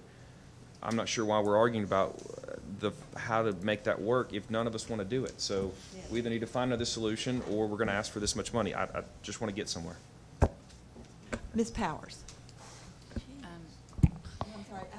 Yeah, I think they were. Okay, I can't see the light, so. I was sitting here very Well, patiently. He's supposed to show me the light. Okay. I know that a couple weeks ago we discussed right sizing, and I don't have the pay sheet in front of me, but I did study it pretty well. I know that we were short some teachers at Whitthorne, so I was surprised when you said the middle schools, because if I remember correctly, our middle schools were short teachers. It was 2 of our high schools that were over teachers, Central and Spring Hill. And I appreciate that they have great AP classes and they have, you know, smaller classes and they have all of this stuff, but you also have schools that don't have that, that are working with, according to this, within their limits, their teacher limits. I don't want to see anybody fired, but I do want to see that brought back into somehow we bring that back into scale. So there's, in my opinion, there's no reason that we have 2 schools that are way over. That one was 22 teachers over and one was 16, if I remember correctly, pretty close to that, according to that thing. So I just, like I said, I don't want to see anybody fired, but as far as if teachers aren't hired, if there's job openings that can be filled by other teachers or something needs to be done, and maybe that needs to go to the principals, where the principals run their schools and they know we need a baseline for what our teacher to student enrollment is. And I think that's something that we need to look at and somehow get all the schools equal and you know, using that as a baseline. Ms. Powers? Not to be redundant, but I'm not very trusting, and I agree with you, Mr. Moore. Like, we do need to, if this isn't what we want, we need to give some suggestions. However, to know where we want to go, we need accurate numbers of where we've been. So I just have a question about when you just mentioned that, Dr. Woodard, that we were not going to replace one, I believe it was Miss Hanby, is the one that's not being replaced. And while I just need to see in the budget, I think she left at Christmas time. I think that was when she retired. Can you show me in the budget where it reflects accurately what we spent last year for her salary?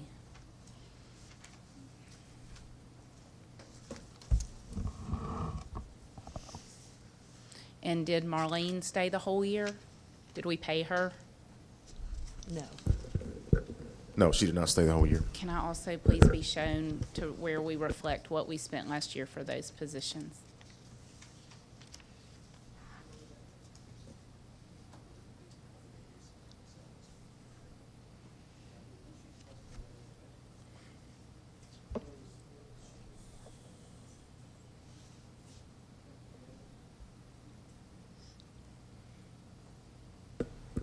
I'll give you the information that I have. As I understand it, the remaining salary portion for Jan Hanvey and for the secondary supervisor, that remaining funding was used to cover, I believe, the VACO expenses. That's my understanding. Well, and I can believe that since we had to pull from literally everything to pay the ridiculous overage that we paid to VACO after the fact. We weren't made aware of before, of course, but I need to see where it was broken down accurately. I need to know that this is accurate, and I have reason to doubt. So I need for someone to show me where for example, say one of them made $50,000 a year, which I think they made more, but if one left at Christmas, that would mean $25,000 for half a year, if being theoretical. And the other one, I don't know when she left, but I really need to know that we are calculating those numbers correctly. So I need someone to be able to show me that we're accurately doing that. It looks like Ms. Hanby was paid out $56,995 of her contract. Now, she was there after Christmas. Her end date was actually February the 6th. Okay. Well, I just question that we are accurately representing percentages when teachers are hired late, and I think there's and I also question the accuracy of some of our parallel numbers. So I just would caution my board members from being trusting of this document. And I think that's real scary when we're making decisions with debatable information. I have to agree with Mr. Moore. If the consensus of this board is that this is not acceptable for us to move forward in a system with that kind of loss of teachers, loss of programs, loss of everything that affects the students, then we as a board need to give some direction as to where and what programs and maybe personnel we need to look at. I know, for one thing, even if I said to you that I understand that we have to cut teachers, I would not be willing to even consider it until I know where the cuts would be.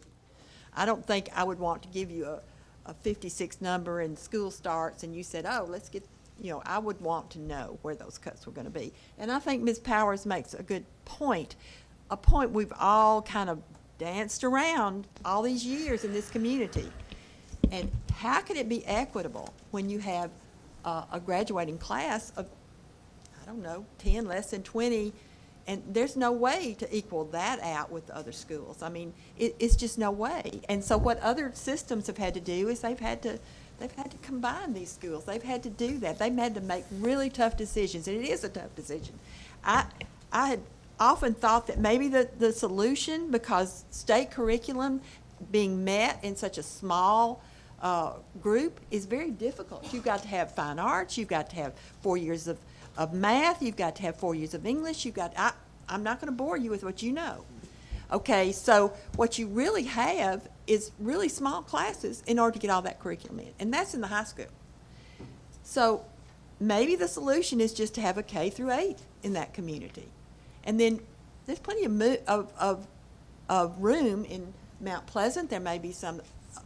And I don't really like having this discussion, but I think that if you're wanting equity, you want some way to look at the schools and the class sizes are somewhat equitable, then maybe we need to look at that. But if you're going to make a school K-8 and move high school kids to a different place, you're going to let go of teachers. You're still letting go of teachers.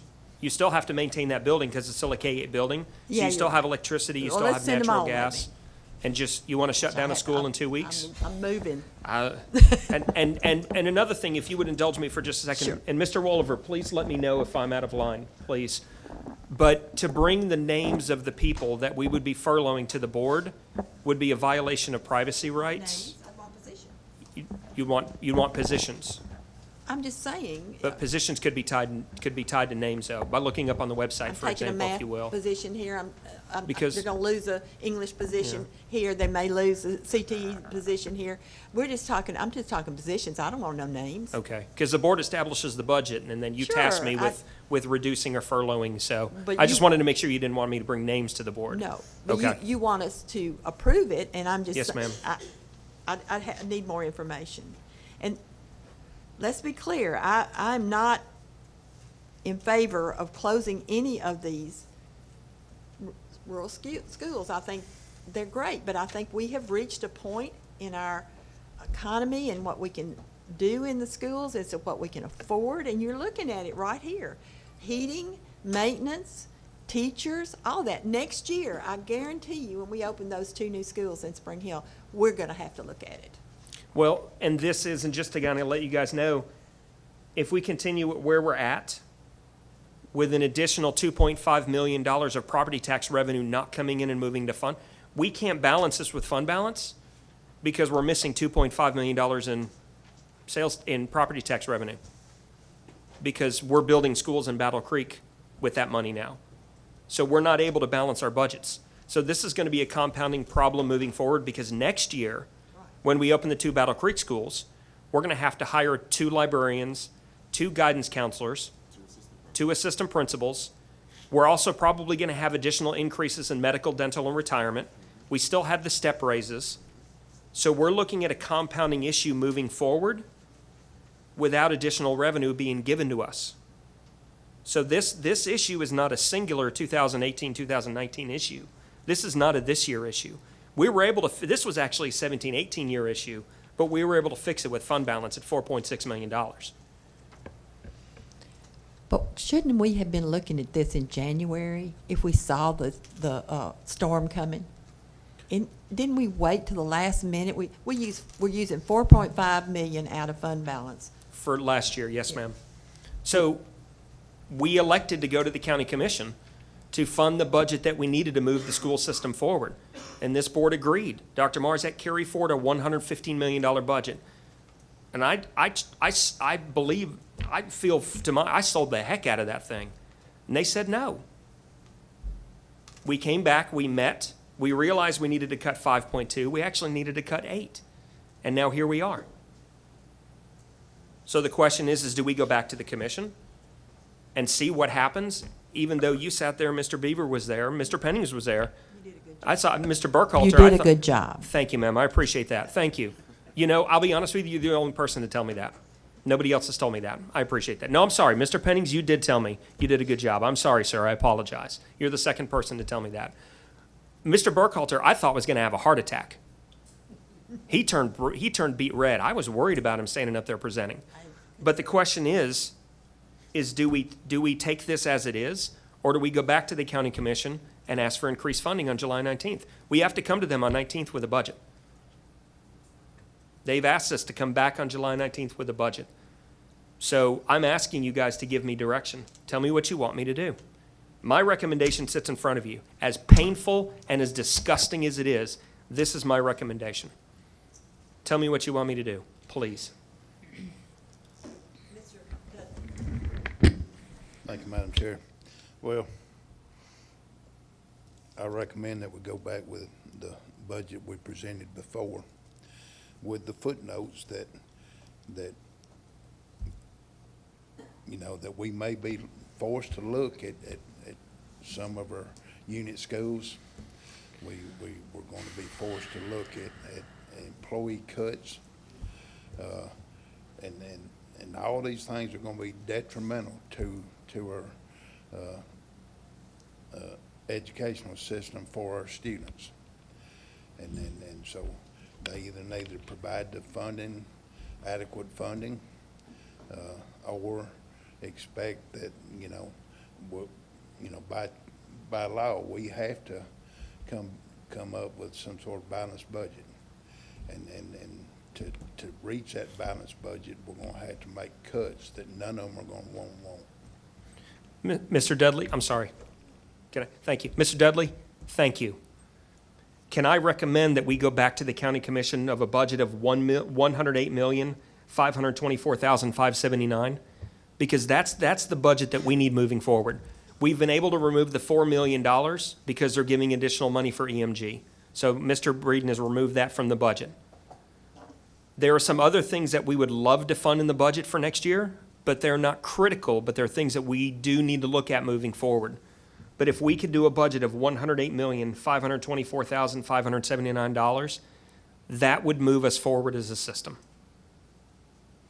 Last year, our budget was 104. So that would put us about $3.5 million over where we were for FY18.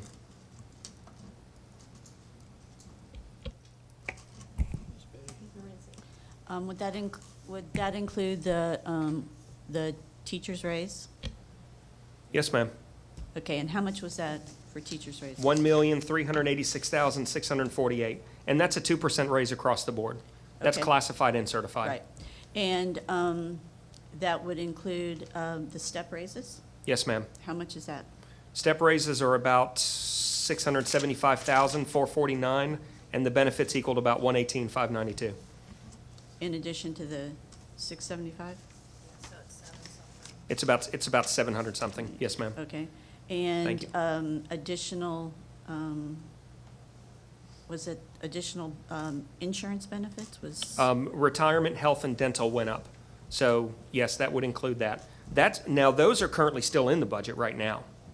Those are in there. Right. We're having to make these cuts to make those things happen. But I'm looking at what, over the 104 million that we spent last year, we're asking for another 4 million. It would be about 3,500,000. Okay, and that's where that money is coming from that we need, correct? Yes. The salaries, I mean, the Salary raises, increases in the step, yes, ma'am.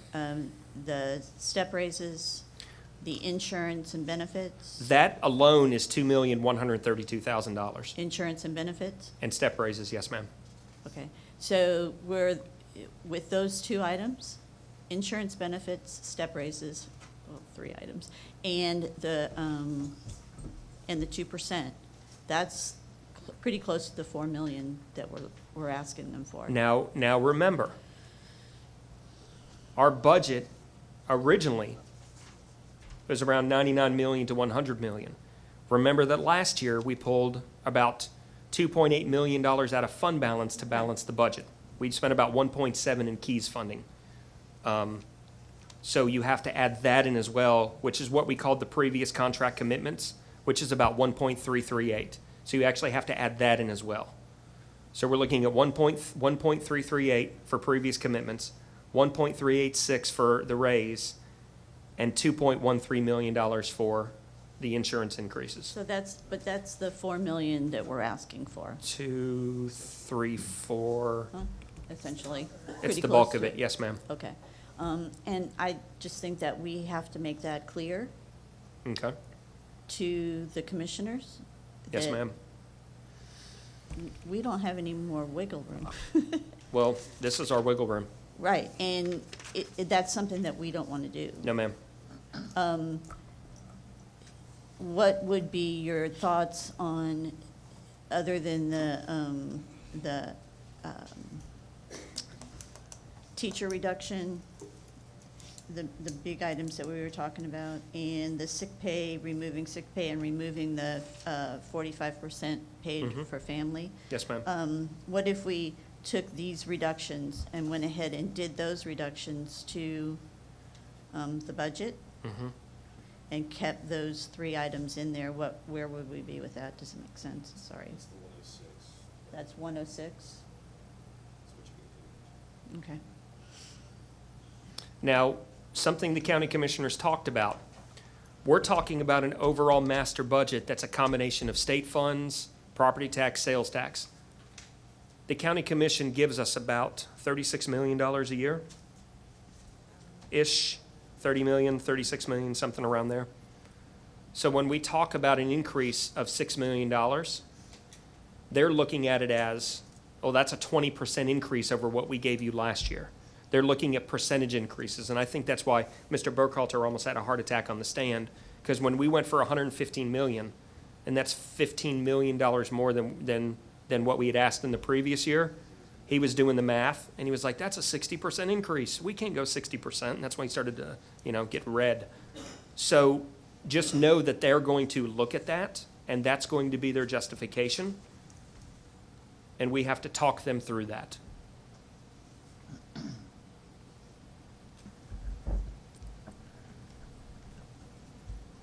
She can.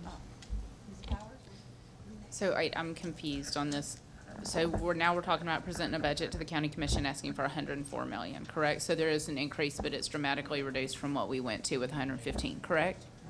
108 is what he It's this number at the top, ma'am, 108, 524, 579. That's what I asked Mr. Dudley if he'd be in favor of. At the top of what? At the top of this last sheet that says budget work 71018. Okay, if you ask for that, does it include the family benefits? Yes. Does It it, includes everything on this sheet. so we will still be taking the family benefits away? No, ma'am. What about the teacher reduction? No, ma'am. So the list has all the reductions. I'm sorry. The list has all the reductions, and we would not use that list. So We would be able. The number would stay at 108. We would be able to fund the 22 RTI positions. We would be able to fund the 2%. We'd be able to keep our teaching positions, and we'd be able to actually put back the 11 frozen. We'd be able to put back the CTE positions. We'd be able to put back the 45% paid plan. We'd be able to put back the sick day retirement payout. All of that stuff would go back into the budget. Including all the tighten up? Yes, ma'am. All and the those would go back travel- as well. No. Anything we can tighten up, we should. Okay. All this travel that got cut out should be cut out. Okay. All that's, I mean, we do not need to put every single thing in here back, in my mind. Everybody else?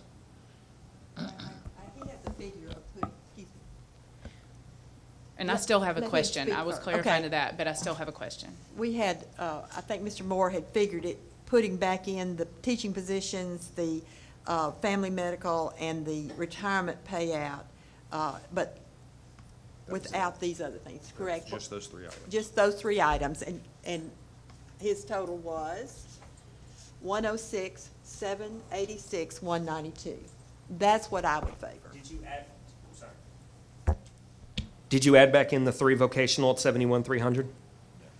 Do you want to? Yes. No, yes. Yeah, that's positions, yes. I do need to kind of go back and clarify, and some of you that entered the board with me will be able to reference this, the ones of you that are new will not, but we had a discussion back when you sold us on a plan for Hampshire, and there was a 2-year time limit, that if it wasn't at capacity, that you would agree it should be closed. Do y'all who entered the board with me recall that? David Moore? Joanna? Mr. Dudley, you were here. Mr. Bieber, you were here. Mr. Pennings, you were here. Does anyone recall that? Because again, I think that the community looks to do our words and our actions match. Do y'all recall those words? Okay. Okay, 2 years. Well, I mean, we're talking about where we can cut, and you've even said we should talk about it. I mean, this is a brainstorming. There's no wrong answer. Sure. And as Ms. Martin has said, no school is truly protected. But I heard those words, and I agreed with what you said. And I but say we're- that because this is my district, so I'm speaking on behalf of myself and my constituents.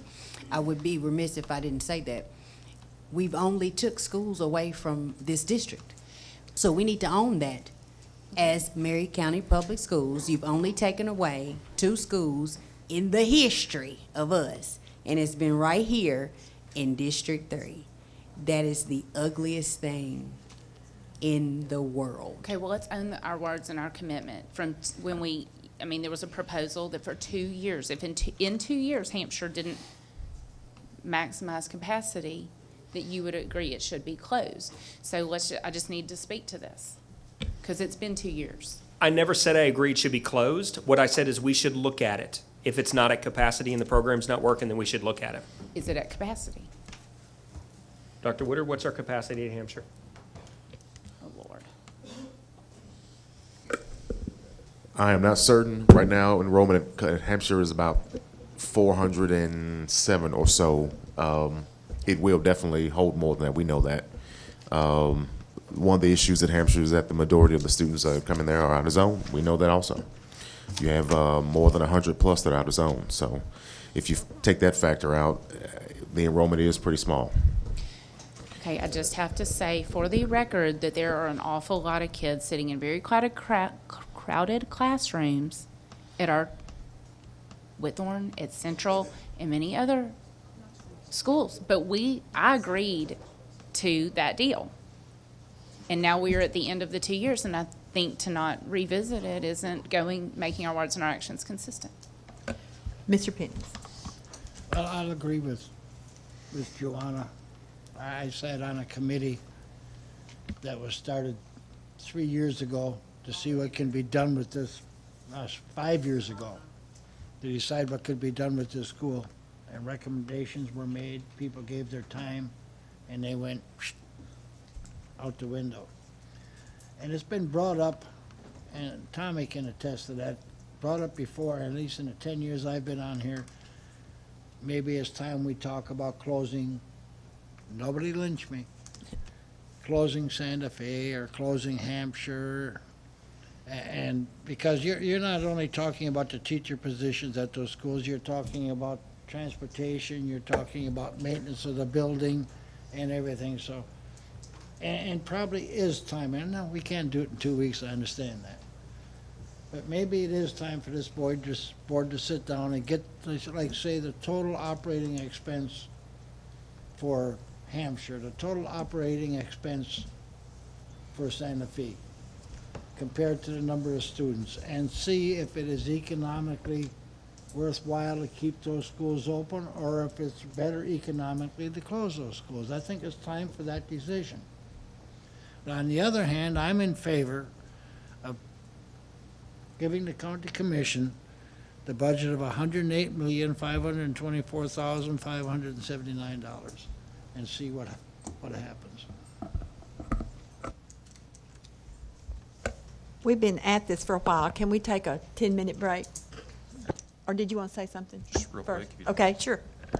Okay, a couple of things on that. And I appreciate you bringing that. I have said for several years, I have no problem, and I would like to discuss our schools and what they're open, but I think it's crazy, and I'll be emphatic about that, to talk about it in the next 2 weeks.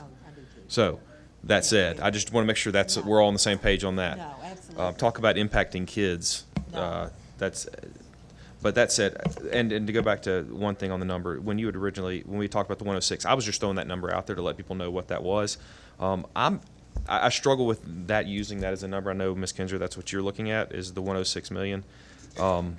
Because although that keeps staff, we're still giving up things that I think we would all, and to what degree are gonna still impact the kids, which is why I would be more in favor of looking at the 108 number. Because just keeping staff but cutting a bunch of programs that are in the hands of kids, again, whether we all agree on the effectiveness or not, this is cutting all of the software programs that kids are using. Again, I would like a full discussion of the effectiveness of those, but they're using them. I think the data shows that. So I'm just cutting all of these things. Now, I think Ms. Powers does bring up an excellent point that some of this stuff, I don't want to automatically throw it all back in. I would be more than happy we could talk about the 108, and if there's still some of these so-called nickel and dime little pieces here that still need to be cut out, I'd be more than happy to you guys come back and say, you know what, we can still cut that $2,000 out here and that $8,000 out here, if that's what you consider is wise. I'm not going to micromanage what those are, but I would expect some wisdom on those based on the circumstances of what we're talking about here. That's all I have. Okay. I would say this, that it is really important, I think, the fact that those of us that have been at this meeting, that whatever we do and whatever we make a decision, I would hope that as many board members as possible could attend that meeting and show our support of that budget. Yes, ma'am. There were 3 of us there. They note that we're there. They even will say something to us. They're very critical, some of them, of our board and lack of attendance, lack of this. They're very animated about how they feel about certain areas. And I think that when you're there to look them in the face and realize that we're all in the same boat as far as trying to move things forward, that it would help if you all would mark your calendars for the 19th if we have a budget to take. So. And if you're going to put something on the record, if you don't mind, if I will as well, I'd like to give just much respect to Stan Breeden, Karen Gagliano, Ron Woodard, and Amanda Alexander. They have put in countless hours working late at night. Dr. Woodard, my wife's going to think I'm like being unfaithful. This man calls me at 11:30 at night because he wants to talk about the budget. They have spent countless hours to get it to this point, more hours than I pay them to work. And I really appreciate the team efforts that has been put into this and helping us get to this point. These people need to be commended for the work they've done. And let me say this. I not only am asking board members to go, but I'm asking the teachers and the parents and all the people that are interested in moving Murray County forward to be at the budget meeting on the 19th. Now, we'll probably have to make that decision after the work session. Monday, we'll have more time to talk about it, look at whatever your revisions are here on Monday, and have a special call after that. But make it be clear, because I know it didn't take a whole lot of time for teachers to find out what was being proposed. So everyone needs to pack that. And it's not a very big room. So we need to pack it, and whether we're standing in the halls or we're standing outside, you need to show your support of this board in Murray County Schools and moving us forward and not accepting mediocrity. Ms. Kinzer, if I may, I have to applaud Stan, because there were some very, not cruel, but very misleading, no, I'll say it the truth, there were some lies said at the county commission meeting. And one man got up there and said, whoa, wait a minute. We did give you these proposals. We gave you this proposal, we gave you that proposal, we gave you this proposal. And I want to thank that man. I did that night, but I want to thank him here in public, and thank you, Stan.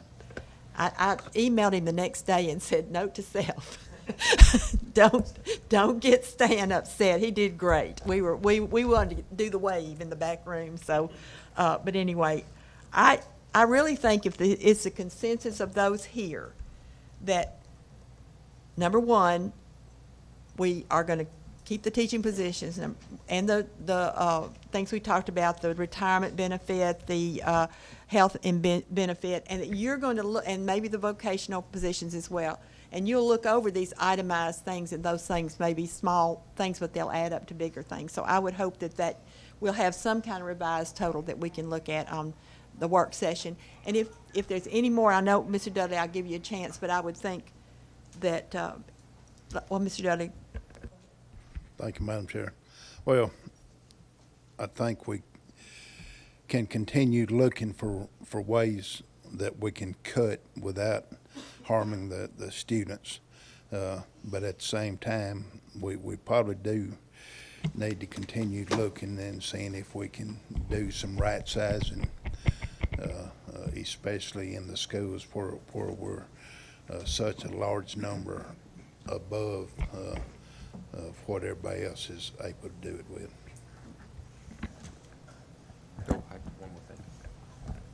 Mr. Beaver. Thank you, ma'am. Just one question I'd like to ask, and y'all can answer it after we come back from break, if you don't mind. Right. But on line item 72-310, 299. I was wondering, could y'all explain what that is? I mean, because I don't have a clue. What's that number again, sir? 72-3. That's okay. 72-310, 299. Other fringe benefits under Board of Education. Yes. I knew you were going to look at me. That line item, you guys have typically used that line item to pay out retiree health benefits. And then also that's the line item where you would be paying out the sick leave that we talked about tonight. Mm-hmm. So that's where that comes out. So it's teacher Mhm. staff. Mhm.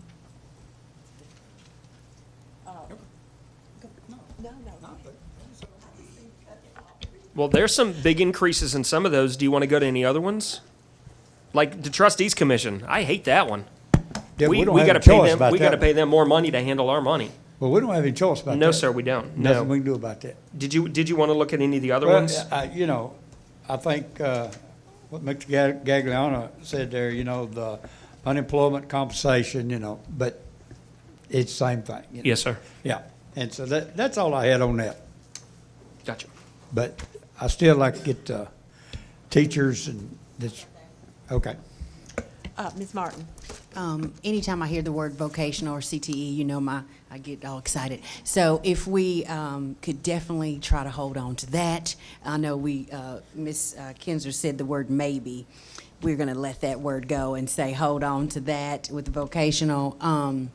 And you said the conversation with them is definitely going to have to be a conversation that's educating them and talking them through this process. Yes, Because I ma'am. think a lot of times all of us operate within our scope of practice. If they're not here, like hammer and tonging it with us through all of these little things, sometimes it is out of sight, out of mind when they're at their meeting and actually being presented with numbers.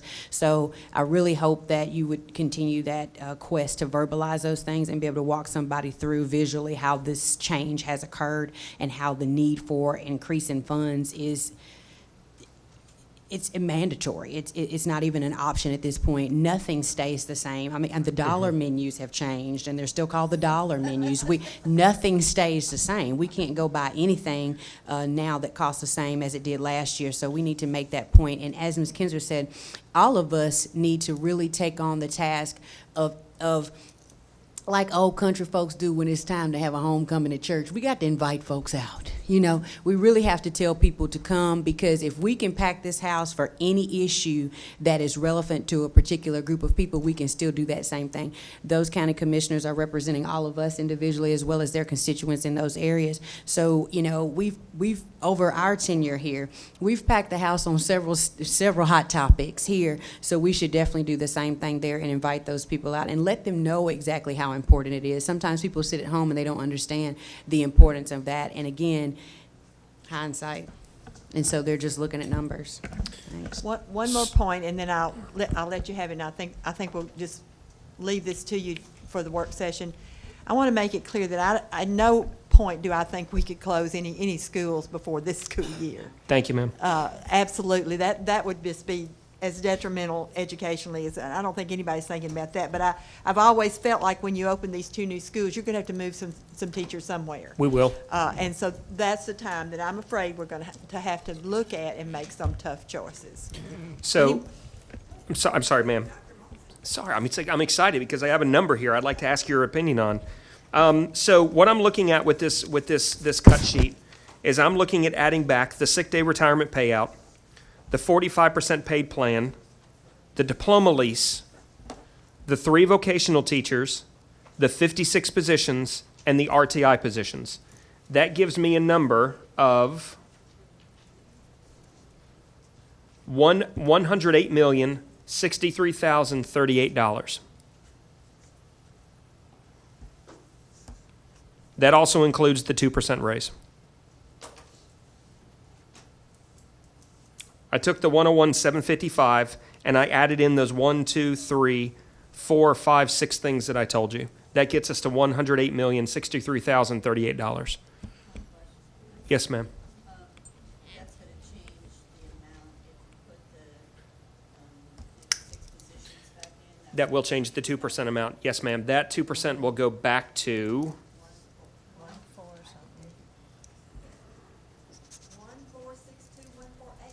1462, 1,462,148. Okay, so let me write this number down, 108,063, because I got to do the difference of those two.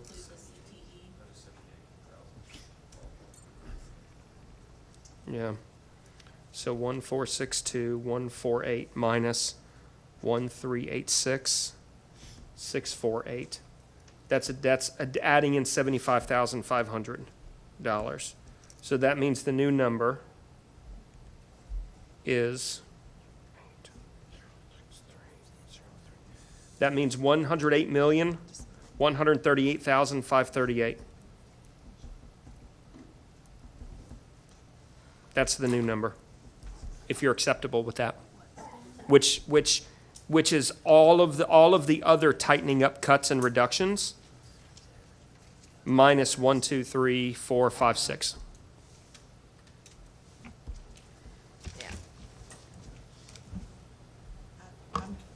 We could bring back that document Monday night if you want to have a special called meeting. Do you want to, as soon as we can get it over to Corey and Karen and Corey can work to fix those figures, we can then upload it and send it to you. And even though we're abandoning what we had tonight, I do have a corrected version I sent to Dr. Marzak, so he can Yeah. post it. But we'll need to change that too, because these changes. But we should correct what was done tonight. Good point. So that it adds up, right? Yes, ma'am. The information tonight, the FY19 numbers were correct. It was the columns that we're comparing. So the corrected version corrects all of that, just for the record. Okay, thank you, thank you. I have one more question. Yeah, doesn't matter. I don't know if this is the time to bring this up, but we have $900,000, approximately $900,000 left from Central. Is there some way that we can give that back to the county commission and somehow help them with financing this? My understanding, according to talking with Mr. Wolliver, and he's here and can help me if I don't say this correctly, but once we complete the project and close it out, any remaining dollars goes back to the county by resolution to their debt service, I think. Is that correct, Mr. Wolliver? Goes back to their debt service by resolution. Now, I don't know if they have discretion over it at that point or not. Do you know? I don't know, I can talk to the attorney, and I think he'll probably talk to Bob, the attorney. I doubt they will. I think it has to go back to the service, but I can check. So I guess my question would be, would there be a way for them to use that money for debt service and free up some other money that they could use for our one-time, some of our one-time things that we're asking for on here? Potentially, I think they could. So that's 900,000 that would reduce this, if they chose to do that. I think that would be a good faith move on our point, and, you know, rather than trying to find something to spend that money on. If we gave it back to them and tried to free some of that up so that they could apply some of the other money, or however they're gonna do it, to our one-time items that we have on here and help them towards the extra money that we're asking for. Powers?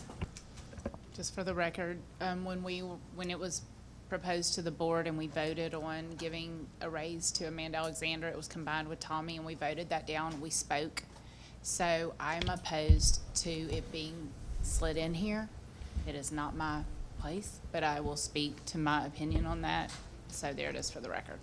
And if you wouldn't mind me clearing up, it's not a raise. We're fixing her salary from what it should have been for 4 years. She could, by law, ask for back pay.